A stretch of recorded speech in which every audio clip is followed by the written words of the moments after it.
Today, Tim Cross will share updates on 20 trending initiatives and developments he sees shaping scholarly publishing. Tim Cross is a product manager, marketing manager at Allen Press. His primary focus is on the development and marketing of integrated workflow tools and solutions for scholarly publishers. Tim joined Allen Press in 2003, working on the editorial and composition side of things for a few years before moving into marketing in 2008. Tim has been the program coordinator for our annual Emerging Trends in Scholarly Publishing seminar since 2010, and that role gives him ample incentive to keep tabs on industry trends. Tim is the past president of the Council of Science Editors and has served in several capacities on the board of directors. He has a BA in English from the University of Toronto and an MM from the University of South Dakota. Tim is also an accomplished musician, sailor, and outdoorsman, or as we like to call him, our resident most interesting man in the world. I'm going to go ahead and turn the presentation over to Tim now to get us started. Thanks, Joanna. I hope I can live up to that. I'll try to keep this as interesting as I can. And good morning and good afternoon to everyone. I'm sure it's not news to anyone listening that we've been seeing a huge surge of innovation and creative change in scholarly publishing over the past several years. There are all kinds of amazing things going on in publishing right now, things that are going to transform the way we do research, the way we communicate, the way we deliver content, even how we think about content. But sometimes it's hard to find the time to step back from the daily blogs and email updates about what's going on and think about how it all fits together. What I'm going to do today is try to make some sense of this and offer, in my humble opinion, a curated list of what I think are the 20 trending initiatives and developments that are currently shaping the world of scholarly publishing. I like to think of this as the scholarly publishing ecosystem. As you can see in the graphic on the screen, many of the things I'll touch on in the webinar are interconnected and interrelated. While innovation is certainly the energy source that feeds the system, I think the collaboration that's happening to support the innovation is incredibly important and really exciting. The graphic shows what the ecosystem looks like, at least for today, or maybe this week anyway. Things are not static, obviously. New developments are happening all the time. The logos you see on the screen are the components I'll be talking about. The lines indicate connections and collaborations. Before I jump into the rest of the presentation, let me preface by saying that this is a high-level overview of trends in scholarly communication. It's intended to be sort of my version of a lightning round in a webinar format. So I'm going to move pretty quickly. I'll probably go right up to the hour, but hopefully we'll have time for a couple of questions. My assumption for today is that most of you are somewhat familiar with all or most of the items on the list. So I'll provide a brief description of each of them for some context, and then I'll follow this with updates as available. Don't worry if you miss anything. We'll be sending the slides out to everybody after the webinar, and there are some links in the slides, as you'll see. These are meant to be a resource to refer to later. Quick disclaimer before I continue, I don't speak for any of these entities as a representative, and I'm not endorsing or promoting any of them. The webinar is just meant to be informational. I'm hoping it'll give you some tools for further discovery. If some of the things in today's presentation spark your interest and you want to take a deeper dive, I'd encourage you to check out the website links I've included on the resource pages at the end of the presentation. And most of the news items that I'll be showing you, that I'm referring to are linked as well. The list is in no particular order in terms of importance. In other words, it's not a ranking, but I did try to put some things in logical sequence if they're connected in some way. I'll start with ORCID. ORCID stands for Open Researcher Contributor ID. It's an open, nonprofit, community-driven effort to create a registry of unique research identifiers and also a transparent method of linking research activities and outputs to these identifiers. So what is the problem that ORCID is trying to solve for researchers? Two things, really. Name disambiguation. I always love that word. And what you might call repetitive non-research paperwork. That's the tedious stuff that's part of the process of submitting a manuscript for publication. What I mean by this is that ORCID defines a challenge for researchers as distinguishing their research activities from those of others with similar names, linking their work with variations of their own name, and having to enter their data repeatedly for multiple workflows as they work with different systems, institutions, and publishers. ORCID has solved this by providing a way to obtain unique IDs and a way to manage a record of activities in the form of a registry. And they've also developed an API that supports system-to-system communication and authentication. On the ground, this is made possible by embedding ORCIDs in key workflows like research, profile maintenance, manuscript submissions, grant applications, patent applications. And a good question to ask at this point is who can use the ORCID IDs? The registry is available free of charge to individuals, and organizations can become members as well. So what are the latest developments at ORCID? As of August, there have been over 1.5 million IDs created. There are now over 300 organizational members. There's also been a lot of movement this summer in the area of higher education. It was announced in June that JISC has signed a consortial agreement with ORCID. The agreement will provide universities in the UK with reduced ORCID membership costs and enhanced technical support, and over 50 universities in the UK are set to join in 2015. It was also announced in June that 70 universities in Italy have signed a consortial agreement with ORCID. The aim is that 80% of Italian researchers will have an ORCID ID by the end of 2016. And just last week, it was announced that an Australian ORCID consortium model is also in development, and it was released for comment and expressions of interest on August 13th. Final news item is that as of August 1st, the Wellcome Trust began requiring grant applicants to provide an ORCID ID when signing up with their grant application system. Number 2 is CHORUS. This is another great acronym. CHORUS stands for Clearinghouse for the Open Research of the United States. Like ORCID, CHORUS is a nonprofit organization. Essentially, it was developed as a practical solution for publishers to comply with the 2013 OSTP mandate on public access, which I'm sure most of you are very familiar with.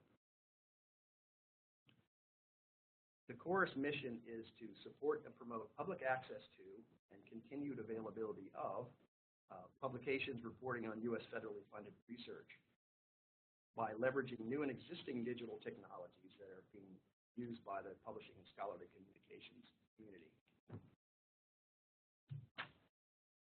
The key to fulfilling this mission was building a system that uses open technology. This would include new and existing technology, as you saw in the mission statement, offers a sustainable solution, reduces duplication of effort, minimizes cost, and ensures the continued availability of research literature. So how does it work? The system is based on 5 basic functions: identification, naming the funding source during the article submission process adds FundRef metadata. This triggers public access to the article. I'll talk about FundRef in a minute. Discovery, users can quickly find the latest research articles using agency portals and common search engines. Access, the system points users to the best available version of articles on publisher sites. This obviously drives traffic to the publisher, but it also ensures that the readers are getting the right content. Compliance is expedited using simple tagging built into the article submission process. And last is preservation. CHORUS ensures the integrity and sustainability of the scholarly record, that's the key word, through partnerships with archiving services like CLOCKS and Portico. I mentioned earlier that collaboration is an important part of what's currently happening in the scholarly publishing ecosystem. Several news items from CHORUS illustrate this perfectly, I think. The most recent news is the announcement earlier this week, I think it was Tuesday, that the Smithsonian has released its public access plan based on the principles of the OSTP mandate, and it will be working closely with CHORUS on implementing the solution. In July, CHORUS signed a memorandum of understanding with ORCID to support discoverability in scholarly communications. I'm paraphrasing, but basically the press release announcing the MOU states that close collaboration among organizations like CHORUS and ORCID is vital to evolving an infrastructure that can change the needs of the scholarly community. In April, the U.S. Department of Energy signed a participation agreement with Chorus to contribute to the implementation of PAGES, and that's the DOE's Public Access Gateway for Energy and Science. And in March, the CLOCS Archive and Chorus signed an agreement to support the archiving, preservation, and perpetual public access to articles reporting on U.S. federally funded research. This agreement secured one of the 5 key functions I mentioned earlier, which is preservation, or to use that keyword again, ensuring the integrity and sustainability of scholarly record. So number 3 is SHARE. SHARE is another initiative that addresses some of the same issues as Chorus. They have some common ground.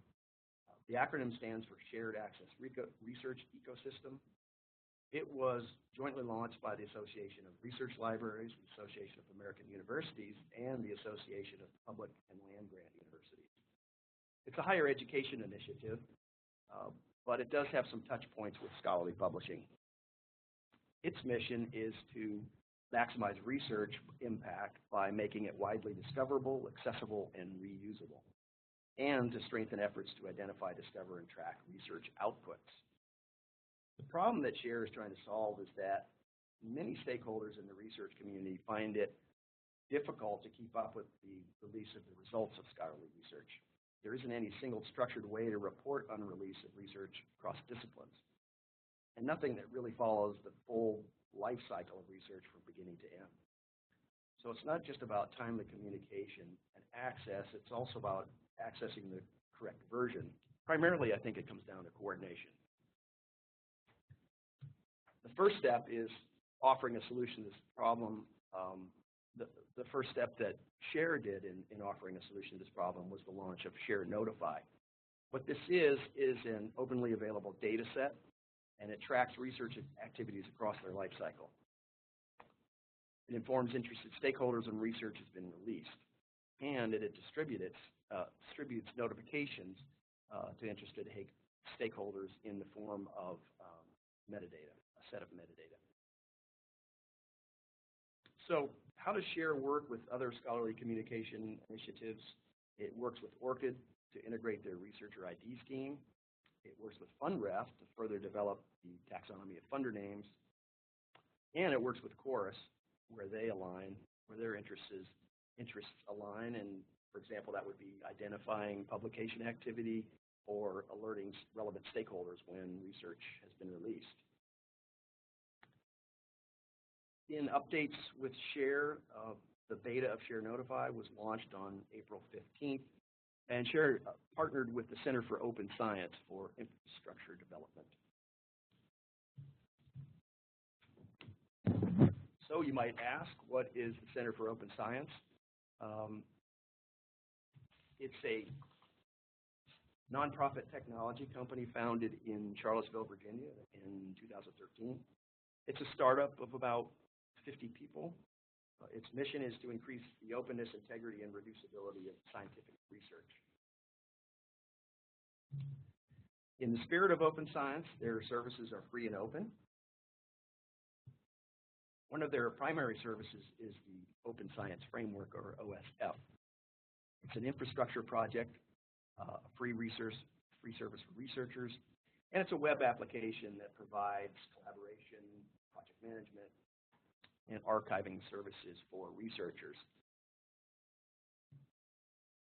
Most importantly, the OSF supports the entire research life cycle, so that's planning, execution, reporting, archiving, and discovery, which is why it's a perfect technology for what SHARE Notify is trying to accomplish.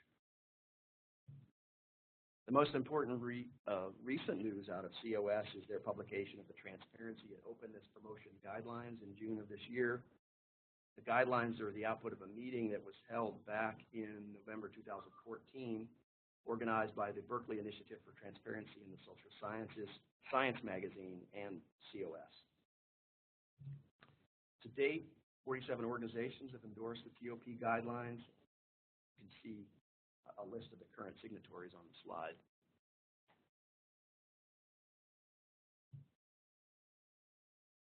Number 5 and 6 on the list are a couple of services from Crossref that tie in with Chorus and a number of other initiatives. These are FundRef and Crossmark. FundRef is a funder identification service, and it provides a standard way to report funding sources for published research. So how does it work? It's built around a FundRef registry, which provides a taxonomy of funder names, and publishers and vendors can incorporate this registry into their submission processes. Once this is set up, authors can select funders from the registry when they submit their manuscripts, or publishers can extract the funding right from their content as part of their production and typesetting process. Funder information is transferred to publisher production systems. Publishers send the funder information to Crossref as part of their regular metadata deposits, and funders can also query Crossref. They can get DOIs and metadata for articles resulting from their funding and investment. And how does it integrate with other systems? The theme of the day. FundRef is a key component of the Chorus workflow, and it's integrated with the Crossmark service. So number 6 is Crossmark. This is an update identification service from Crossref, basically a reporting tool. The intent of the reporting is to make sure that when someone is reading an article, they know they're reading the most current version. And they need to know what the status is. Has it been retracted, or are there any errors that have been noted? The way this works is that the Crossmark badge on an article lets a researcher know that they're reading current publisher-maintained copy of it. A link to the status box alerts the reader to any significant changes that may have been applied to the content since its publication, and you can see an example of the link there. Crossmark can also provide additional valuable publication record information about the content, things like publication history, location of supplementary data, access policies, peer review processes, and funding sources. This data is fed from FundRef. The two services are integrated. This also ties it in with some of the things that Chorus and Share are trying to do. And speaking of funders and publishers and stakeholders in the research community, number 7 of the Trending 20 is CASRI. And CASRI is a consortia advancing standards in research administration information. It's an international nonprofit organization dedicated to reducing the administrative burden on researchers, improving the business intelligence capacity of research institutions and funders, and improving the flow of information between research stakeholders. The mechanism for making this happen is primarily through the CASRI Standards Dictionary and the subject matter expert working groups. So the CASRI Standards Dictionary is an extensible dictionary includes terms and exchangeable business objects that are common between stakeholders and that create bridges between their shared work processes. The subject matter expert working groups support the dictionary. So each one of them oversees iterations of a specific component of the dictionary. These working groups are currently working on research impact, open access reporting, funding results, peer review services, and project credit. In CASRI news, ORCID and CASRI presented a joint outreach conference and CodeFest in Barcelona, Spain in May. The theme was research evaluation. Alice Meadows posted a nice review of the conference on the Scholarly Kitchen blog back on June 8th. One significant thing she noted was the emphasis on collaboration between organizations, among them the ORCID F1000 CASRI peer review project, and also the collaborations on project credit. So number 8 on the list of the Trending 20 is project credit. As you just heard, it's one of the CASRI subject matter expert working groups. So what is it? It's a research contributor taxonomy. It's a project devoted to creating a taxonomy of the diverse roles performed in the work leading up to published research output. In other words, who are the contributors to an article? What was their role? And what did they contribute? The goal is to provide transparency and improve the systems for attribution and accountability. In a sense, I think this is addressing 2 problems. Career advancement, so contributors get credit for the work they've done, And there's also the ethics piece of authorship, as in who really did the work and who is accountable for it. What are the specific problems that Credit is attempting to solve? Well, traditional ways of attributing authorship are obsolete. They lag behind the semantic capabilities of the web. There's a need in the research funding and publishing communities to increase the transparency of research contributions and also make them more accessible. And many publishers now require contribution disclosures when articles are submitted, and funders are looking for better ways to track research outputs and track the impact of their investments. The Credit solution is a taxonomy of contributor roles, as I mentioned. It's a 14-point taxonomy. It's been published to the Cass-Rye Standards Dictionary. And the Cass-Rye Subject Matter Expert Working Group for Credit is currently working on how to implement the taxonomy into stakeholder workflows. I've included the taxonomy on this slide. If you want to explore it further, there's some really good information on this on the Project Credit webpage. It explains the taxonomy in detail, and there's a link to it on this slide as well. As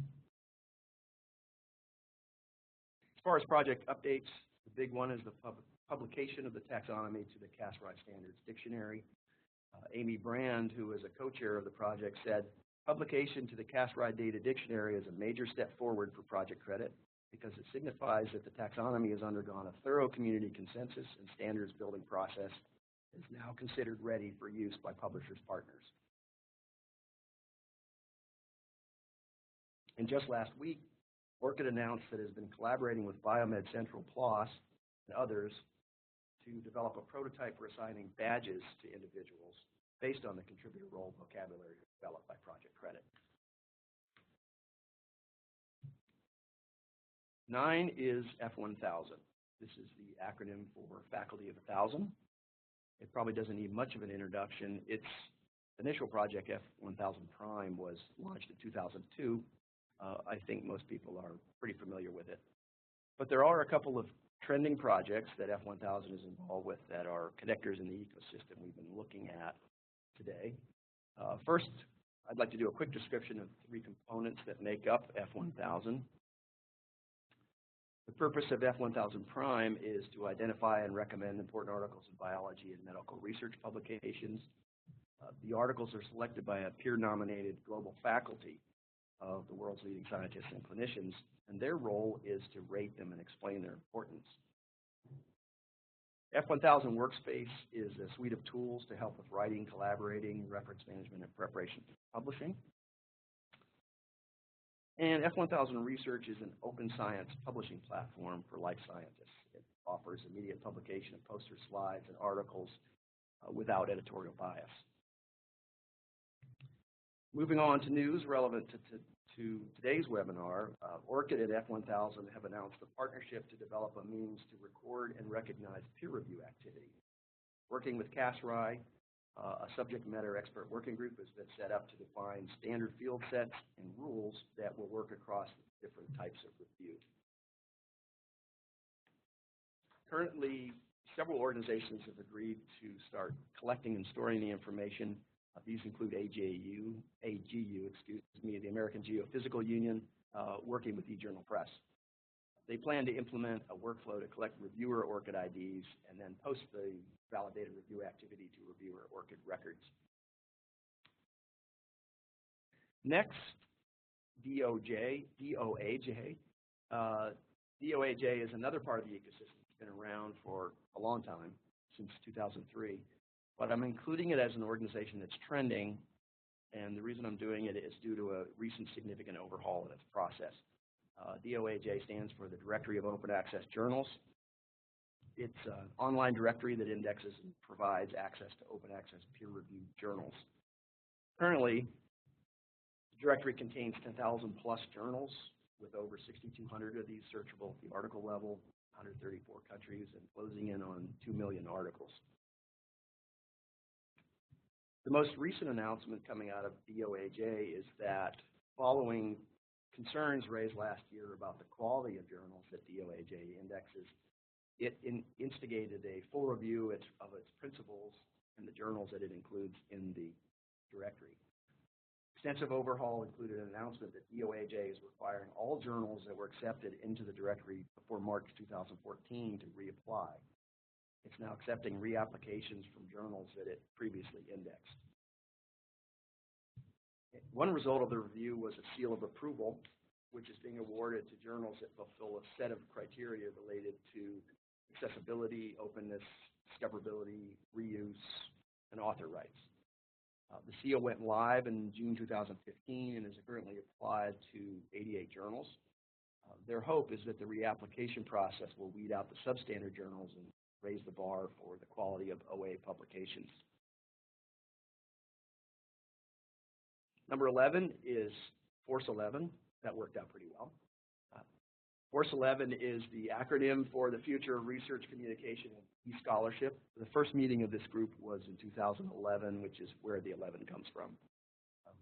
Unlike the nonprofits and startups on the list, Force 11 is really more of a community. It's a group of scholars, librarians, archivists, publishers, research funders that have come together to improve knowledge creation and sharing.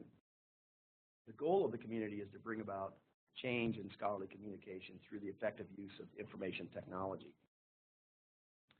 More simply put, it's a movement of people interested in furthering the goals stated in the Force 11 manifesto.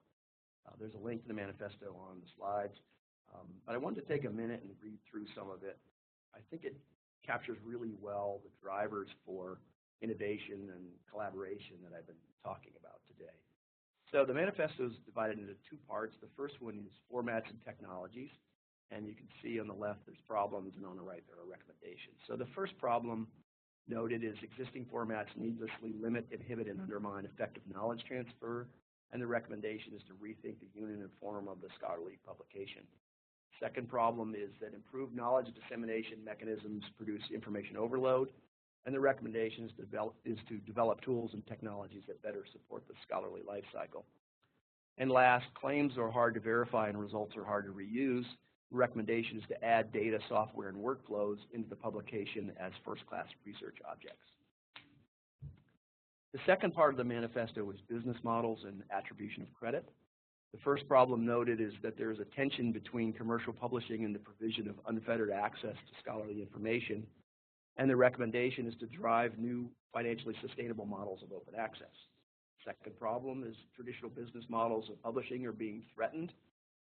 The recommendation is to drive new business models for science publishers, libraries. And last, current academic assessment models don't adequately measure the merit of scholars and their work over the full breadth of their research output.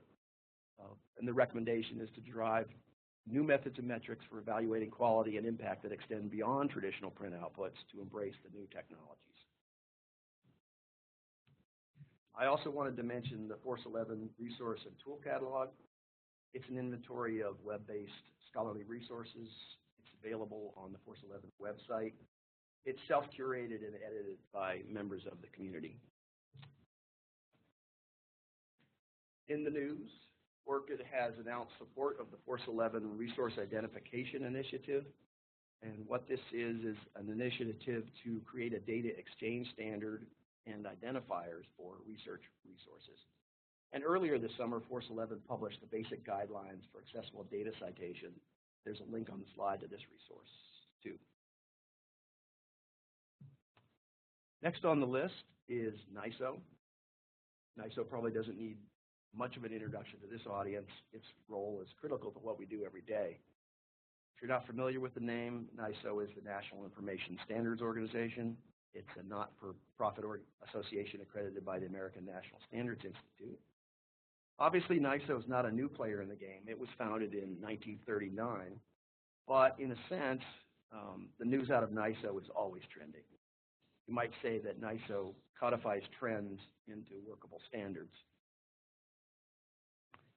Its formal mission is to foster the development and maintenance of standards that facilitate the creation, persistent management, and effective interchange of information so that it can be trusted for use in research and learning. NISO standards promote the flow of content between creator, publisher, distributor, and user. It does this through work groups and through public comment sessions and by engaging a range of stakeholders. It fulfills its mission by working with intersecting communities of interest and across the entire life cycle of an information standard. Going back to the image of the ecosystem we looked at, NISO provides the standards that allow all the parts of the ecosystem to coexist and work together.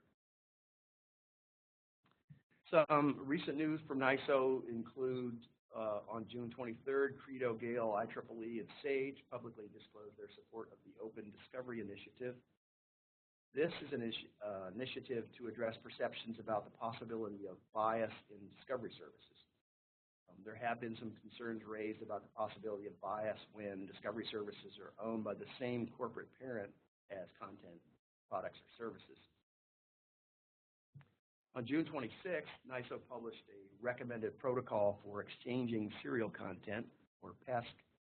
This addresses the problem that there are no standard methods that specifically address the need for packaging e-serial content or packaging it in a way that it can be interchanged and machine processed for storage, archival, and retrieval purposes.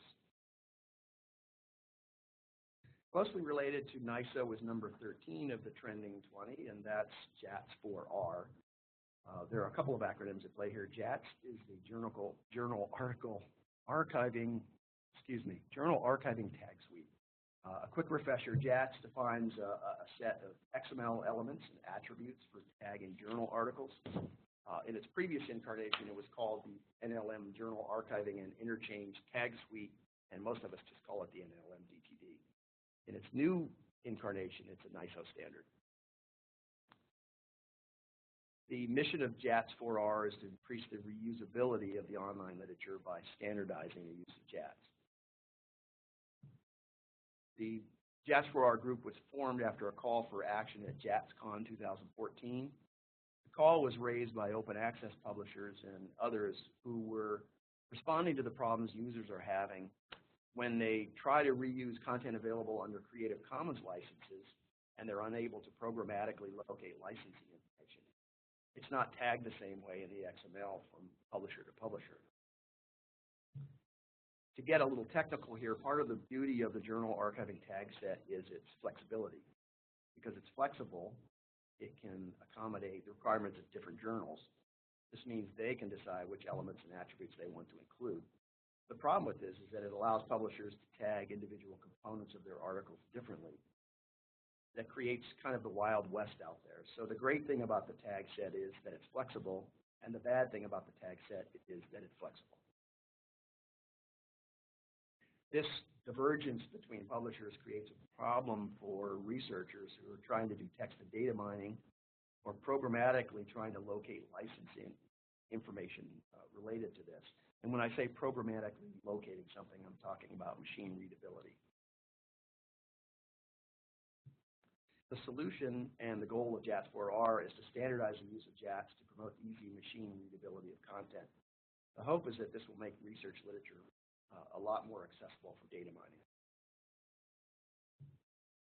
Some of the recent news related to this effort are the presentation of a paper at JATSCon 2015 on improving the reusability of JATS, and also the release of an online validation tool to help in this effort. So this brings us to number 14 on the list, Uber Research. Up to this point, I've been primarily talking about nonprofits or communities. But now I'm going to switch gears a little bit, and the remainder of the items on the list are tools and startups. There's a lot of activity in this space right now, and there are some really interesting tools being created with some very specific functions. So what I've done is group these into categories with a number of examples for each one. The first category is funder decision tools. I only have one example to show you today, that kind of tool, but I think this could be a growing area of development over the next couple of years. Uber Research is a small company that builds decision support systems and information tools for science funding organizations. In addition to the obvious technology piece of this, they also use a consortial model to connect different funders, and that allows them to coordinate and align their approaches. Uber Research is also the newest addition to the digital science portfolio. Since several of the tools I'm going to mention going forward are portfolio companies in digital science, let me just say a quick word about that. I'm sure most of you are already familiar with the work that Digital Science does. They're an early stage investor and incubator of scientific software startups that they support and invest in spin-outs and startups coming from the research world. Back to Uber Research, what problem for funders is it trying to solve? One problem that all funding organizations have in common is what research projects and researchers do we invest in? And equally important, how do we reliably make that decision? Equally important are identifying things like conflicts of interest and double funding and tracking funding trends. These are typically very time-consuming tasks for funders. For smaller funders, there's also a need to level the playing field in terms of the capacity to gather and analyze information for decision making. The Uber Research solution is a technology called Dimensions. It's a cloud-based shared solution that expedites portfolio analysis and planning. It can also compare funding applications and can identify similar research or similar grant proposals. The company's also developed a tool called Uber Wizard for ORCID.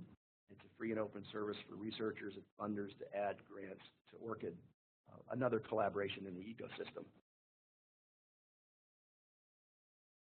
The next category of tools, at number 15 on the list, is research tools. Some good examples of this currently out there are ReadCube, Lab2, and Hypothesis. ReadCube is a free cross-platform reference manager. It was designed to help researchers create and manage their personal content libraries and discover new literature in their fields through daily article recommendations. It's another portfolio company of Digital Science. It works either as a desktop browser-based or mobile app for managing, annotating, and accessing academic research articles. It allows users to enhance and optimize PDF files. And once the PDFs are enhanced, the articles have interactive citations, integrated author information, highlighting tools, and a figure browser. The latest announcements from ReadCube are that Springer announced in July that 8.4 million scientific documents would be available as enhanced PDFs on ReadCube's web desktop and mobile application. On May 26th, ReadCube announced the integration of ReadCube's Connect's interactive PDF viewer for over 285 scientific journals and over 280,000 articles on the Cielo Brazil collection. And earlier this year, Wiley announced that after running a pilot of ReadCube on 100-plus journals in the Wiley Online library, it would roll it out to all of its journals. A good example of some other new tools for researchers that are in development or have been recently released are from a young startup called Lab2. They're deeply involved in the open science movement, and their idea is to combine tools targeted at different stages of the research cycle within a centralized platform.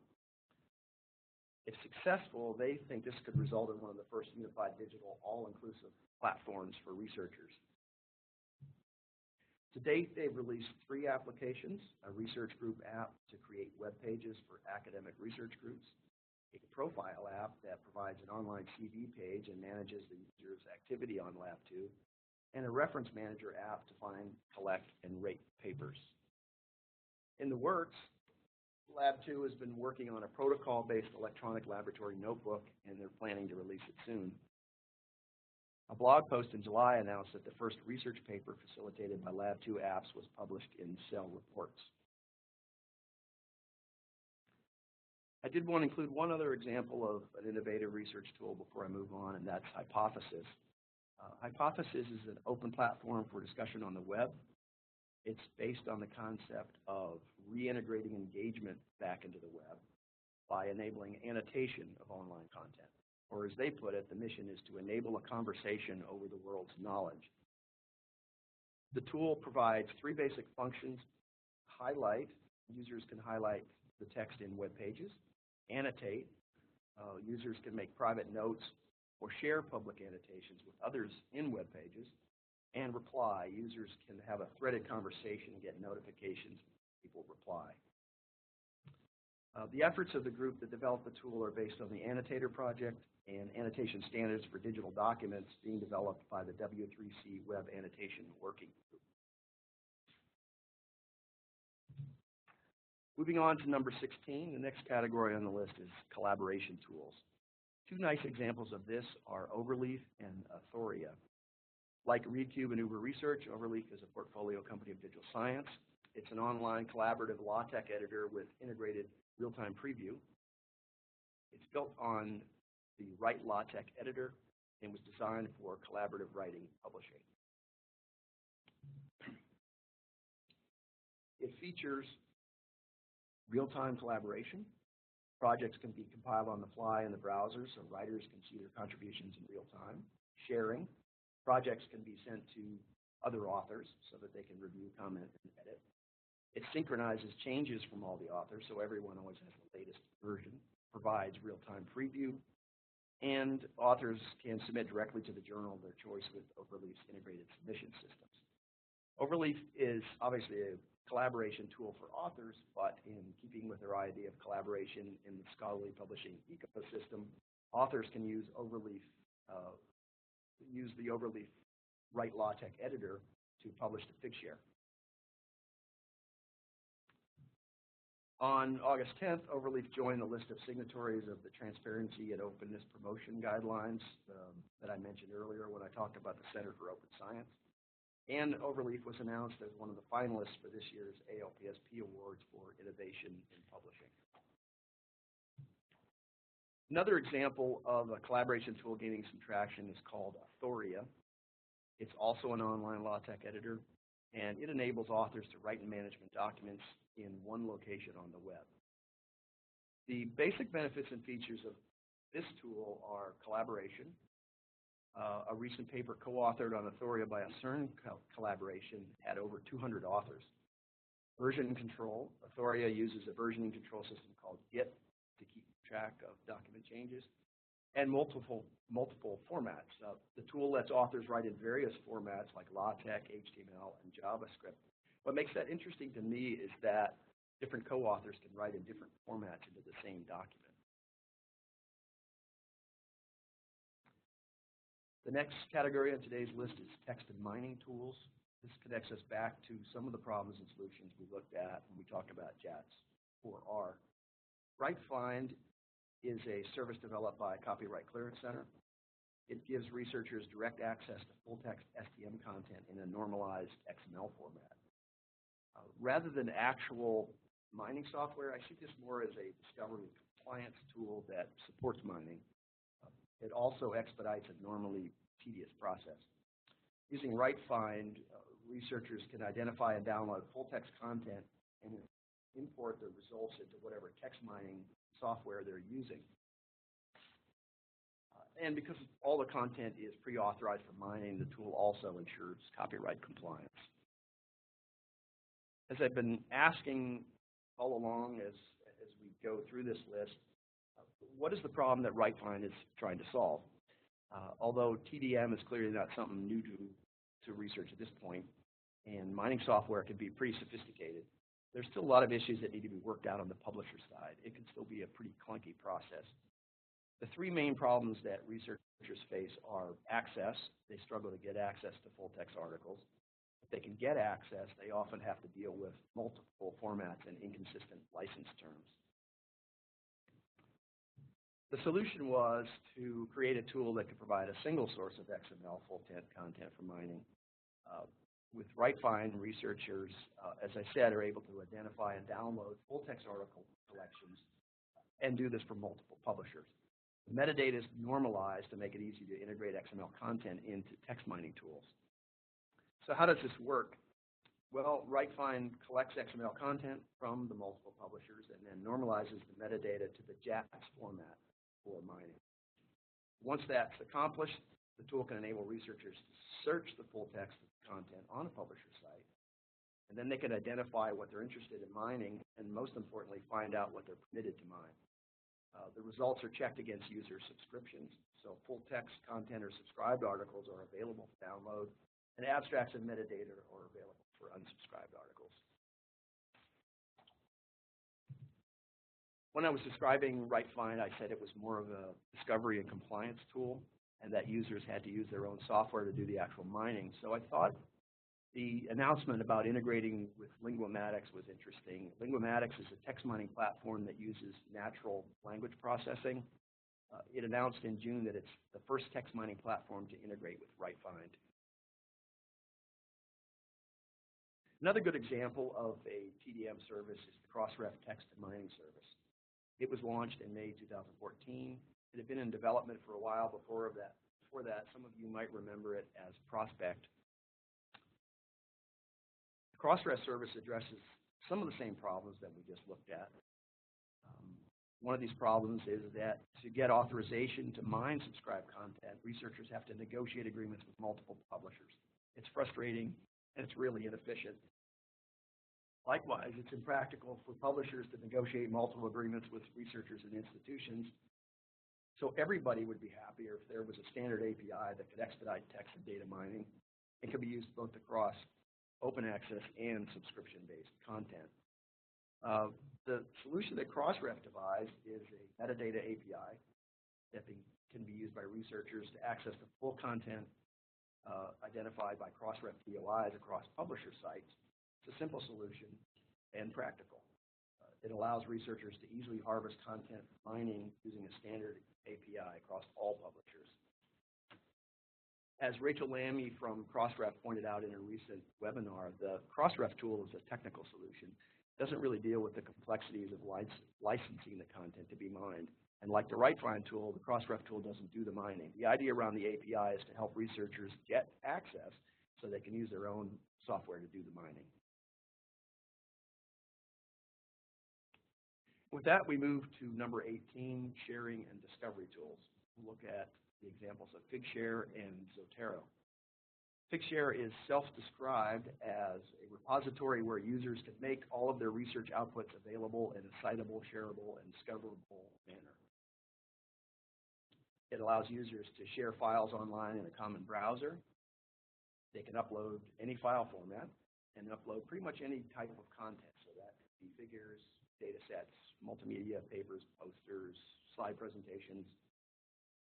Like some of the other tools I've described, Figshare is a technology that supports the open science movement. It gives researchers the ability to share and discover data in a new way that the current scholarly publishing model doesn't allow. The features that make this work and make it attractive for the open science effort are 1 gigabyte of private space and unlimited public space. Researchers have the opportunity to publish negative data. Users can upload all types of file formats. Technology is cloud-based. Figshare is an open technology, and an API makes it possible for other programs to make use of Figshare's functionality as well as the content. Good use of this is the connection with Overleaf that I mentioned earlier. And also collaborative spaces. I think this piece may still be in development, but it will provide users with a space to work on projects and share the files. Breaking news, if you're interested in what's new with Figshare, there's actually a webinar today at 7 p.m. BST time zone. That's British summertime. Today is August 20th if you're watching this live. And if my math is correct, that would start an hour after this webinar wraps up. Dan Valen from Figshare and Carissa Smith from DuraCloud will discuss integration possibilities and how collaboration might combine the end-user experience of Figshare with the storage management functionalities of DuraCloud. On August 13th, Figshare announced the next generation of its platform, Figshare for Institutions. This was developed to address the specific needs of academic institutions to store research data securely. In other news, in July, the Society for General Microbiology announced an open data mandate and partnership with Figshare. And continuing this theme, Wiley announced earlier this summer in June that it's embarked on a partnership with Figshare to integrate data sharing with existing journal workflows and article publication. Another example of a tool designed for sharing and discovery is Zotero. The developers have more aptly described it as a personal research assistant. It's a research tool that automatically senses content in a user's web browser and allows the user to add it to their personal library with a single click. It collects all of a user's research in a single searchable interface. It automatically indexes the full content in their library. It organizes research into collections that actually act like iTunes playlists. It assigns tags to library items to organize research using a researcher's own keywords And it's integrated with the citation style language. This is an open XML-based language, so it supports thousands of publication citation styles. I don't have any breaking news for you from Zotero, but I did want to point you to this post. It's another good illustration of collaboration in the ecosystem. It's an announcement that lets ReCube users know that they can now import their libraries directly from other reference managers, including Zotero. Okay, down to the last two tool categories on the list. Number 19 is Research Impact Tools. Two examples I've included here are Plum Analytics and Kudos. I think these are both pretty well known in our community at this point. They've been in existence for a while and probably don't need a lot of explanation. But if we're talking about types of tools, the category of Research Impact Tools is definitely still trending. So starting with Plum Analytics, this is an EBSCO company, and it's a tool for measuring the impact of a researcher's output. The development of the PlumX tool was based on the idea that reference citation in journals is really only part of the picture when trying to assess the impact of this output. And to discover its real impact, we need to look beyond citations, things like sharing and commenting. It's also based on the need to be able to track this impact immediately instead of having to wait for years to see what the impact is. To do this, Plum categorizes metrics into 5 separate types: usage, captures, mentions, social media, and citations. And to gather the 5 types of metrics, Plum uses what they call artifacts. These are any research output that's available online. On the slide, you can see the 20-plus artifacts that they're currently using. A recent announcement from Plum earlier this year is that they are partnering with CABI on a 6-month pilot program that started in April. Scientists at CABI will be using PlumX to gauge the impact of their agricultural and environmental research. As part of the project, CABI is using PlumX metrics to measure the recent research of its authors and is showcasing their articles and books on CabDirect, which is their scientific research portal. Another approach to addressing research impact is the approach taken by Kudos. This tool is less about measuring impact and more about helping researchers increase their research impact. Kudos is a web service that helps them explain, enrich, and share their published work.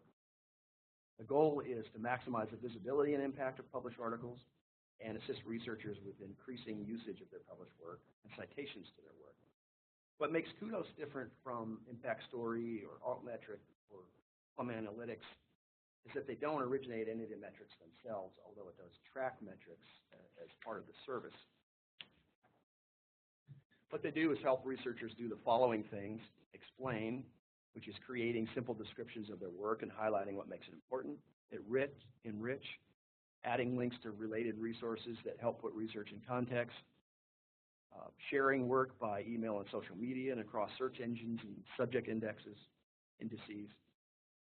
and of course, the ultimate question is, how do researchers and their institutions and publishers know if their efforts are having any effect? That's where the metrics come in. Kudos helps them track their impact using a range of metrics provided by third parties.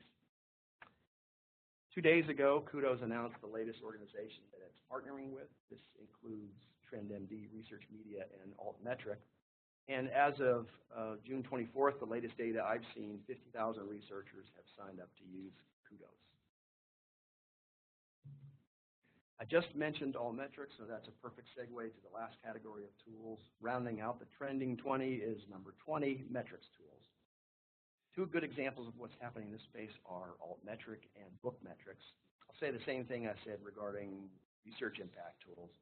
Altmetric has been around for several years. The category of metrics tools is definitely still trending. The launch of Bookmetrics shows that there's still room for development in this area.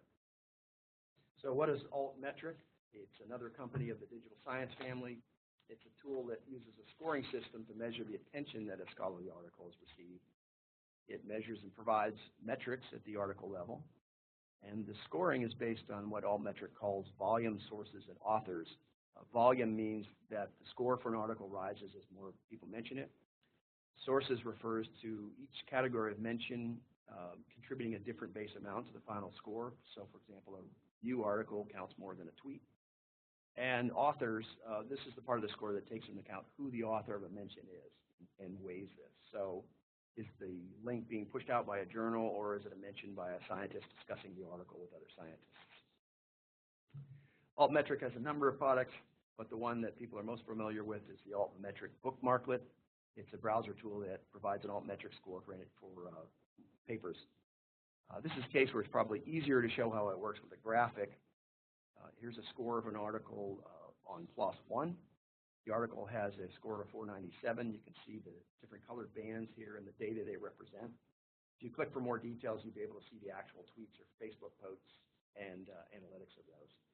Stressing the connections theme again, there's also an altmetric for ORCID Bookmarklet that allows users to get article level metrics for any ORCID records.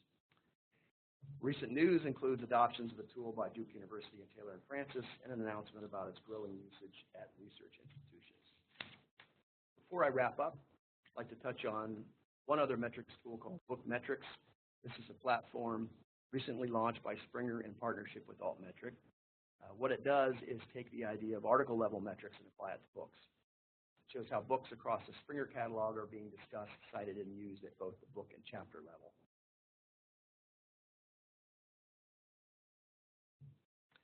If you want to know more, you can follow the link on the slide announcing the launch. Also, Bookmetrics was announced as a finalist for this year's AOPSP Awards for Innovation Publishing. So I hope you're still all with me. That concludes my curated list of the current developments in scholarly publishing. As I said at the beginning, these are all part of a continually changing ecosystem. Some will obviously grow in importance. Some may actually disappear. And there will definitely be new players all the time. So these are the parts of the ecosystem that I think are currently trending. I hope you also get a good sense of how interrelated these trends are and the roles of both innovation and collaboration. Hopefully the organization of the list seemed logical to you. This list should help. The list on the slide should help. And this slide shows the ecosystem again. I'll leave it up for a second. If you didn't catch this at the beginning, the lines show collaborations and connections. As promised, I've included links for everything I covered. And looks like we might have maybe 1 minute for questions. Thanks, Tim. That was a lot of information in a short period of time. I did have one question come through, and for those of you who have the time to remain on the line, if there are additional questions, you can still send those in to me as we go through this question here. One participant wanted to know a little bit more about Hypothesis. Specifically, do they monitor any annotations for inappropriate content? That's an excellent question, and I have to say I don't know. That's an excellent question.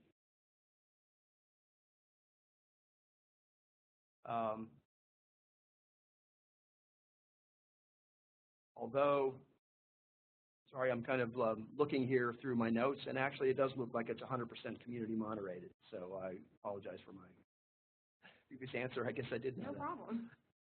I don't see any other questions coming through, and we are right up at the hour, so I think we'll go ahead and call an end to our session. I do want to thank Tim and everyone who attended the webinar, and I hope you enjoyed today's presentation and got just a little bit of information that you can use for further discovery on your own. We will be sending out a